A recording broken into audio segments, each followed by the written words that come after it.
শুভ সকাল। আসসালামু আলাইকুম। আশা করি সবাই ভালো আছেন। আজকে আমি আসলাম আমার এই শশার ক্ষেতের পাশেই, এখানে ঠিক একই পরিমাণ জমিতে প্রায় ৪৫% জমিতে এখানে পেঁপের বাগান করছি। পেঁপের চারা লাগাইছিলাম। তো চারা লাগানোর পর এখানে গাছগুলা গাছগুলা ভালোই বড় হয়েছে। ওই সাইডের গাছগুলো একটু বেশি বড় হয়েছে, কারণ এগুলো একটু প্রথমে লাগালো, এগুলো একটু পরে লাগানো। তো গাছে আশা করা যাচ্ছে খুব দ্রুতই ফলন চলে আসবে। এই যে গাছে ফুল আসছে দেখা যাচ্ছে, এই যে, ঠিক আছে, গাছগুলার জো খুব ভালো আছে।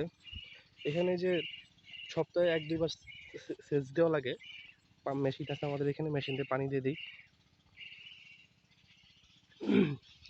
এই পাশে এই যে দেখতেছেন একটা লিচু গাছ, এই লিচু গাছটা হলো ঝড়ে ভেঙে পড়ছিল। এই কিছুদিন আগে একটা ভালো বড় ঝড় হয়েছিল, ঝড়ে লিচু গাছটা ভেঙে পড়ছে। তো এবার লিচু গাছটায় ফুল আসলো না, যে কারণে লিচু এবার খাওয়াইলো না। এখানে পুঁই শাক গাছ আছে, এই যে সিরিয়াল ধরে লাগানো। এই এই এইখানে এই পেঁপে বাগানের মাঝখান দিয়ে শাকগুলো লাগাইছে, যে কারণে এইখানে সার টার সবকিছু ঠিকঠাক মতো পাইছে, পানি পাইছে, যে কারণে গাছগুলো অনেক ভালো আছে, ভালো ফলন দিতেছে। এই যে একটা গাছ দেখতে পাচ্ছেন আপনারা, এইটা, এই যে জুম করলাম, এটা হলো দারচিনি গাছ। আপনারা দেখছেন কিনা জানি না। এটা হলো দারচিনি গাছ। দারচিনি এখান থেকে নিয়ে এনে খাই আমরা। আমাদের দারচিনি কেনা লাগে না। তো এইগুলো সামনে রাস্তা, আর এই যে পাশে আমাদের যে পেঁপে ক্ষেতটা। তো এখান থেকে আশা করা যাচ্ছে ভালো পরিমাণে ফলন আমরা তুলতে পারবো, কারণ গাছগুলা সবগুলাই ঠিকঠাক মানে আছে। গাছের সাইজগুলো সুন্দর। এগুলো আর বেশি বড় হবে না গাছগুলা, যেরকম দেখতেছেন আপনারা, সামান্য একটু হাইটে বাড়বে, এর থেকে আর বেশি বড় হবে না। এই যে অলরেডি এই গাছগুলাই পেঁপে চলে আসছে দেখছেন।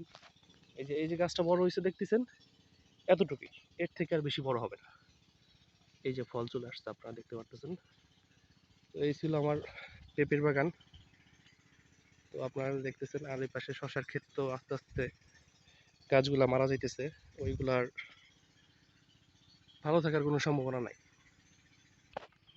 এই দেখেন দারচিনি গাছ। দারচিনি গাছের বিষয়টা কি, যে গাছের যে ছাল, এটা গাছ থেকে উঠাইতে হয়। গাছ থেকে উঠানোর পর এটা রোদে শুকাইতে হয়, রোদে শুকাইলে এটা দারচিনি খাওয়ার জন্য ঠিকঠাক প্রস্তুত হয়ে যায়। তো এখান থেকে অনেকেই কাটছে, আমিও কাটছি, কেটে কেটে নিছি এখান থেকে। এই যে দেখতেছেন, এই যে ছাল উঠানো গাছের। তো দারচিনি গাছ যারা দেখেন নাই, তারা আজকে দেখে নেন দারচিনি গাছ। পাতাগুলো অনেক সুন্দর। পাতাগুলো আবার তেজপাতার মতো দেখা যায় কিছুটা, মনে হয় কি তেজপাতা। তো বন্ধুরা, আজকের মতো এই পর্যন্তই। সবাই ভালো থাকবেন। আসসালামু আলাইকুম।